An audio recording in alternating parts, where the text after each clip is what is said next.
नाशिक जिल्ह्यातल्या निफाडमध्ये घराला भीषण आग लागली आहे आणि घरातल्या 3 लाखांची रोकड या आगीमध्ये जळून खाक झाली आहे। शेतकऱ्यांना कांदा विक्री करून नवीन घर बांधण्यासाठी हे पैसे घरात साठवून ठेवले होते, मात्र अचानक आग लागली आणि साठवलेल्या पैशांची राख रांगोळी झाली। त्यामुळे शेतकरी आता हवालदिल झालाय। घुगे कुटुंबीय कौटुंबिक कामासाठी घराबाहेर गेले असता अचानक ही आग लागली आहे।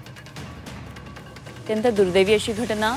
एका शेतकऱ्यानं नवीन घर बांधण्यासाठी अशा प्रकारे घरामध्ये पैसे साठवून ठेवले होते।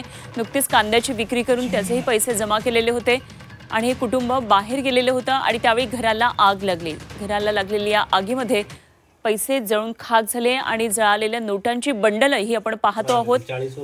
पै करून हा पैसा साठवला होता शेतकऱ्यानं त्याच्या घरासाठी, मात्र या सगळ्या पैशांची, सगळ्या रोकडीची आता अशा प्रकारे राख रांगोळी झाली। निफाडमधली ही दुर्दैवी घटना आहे।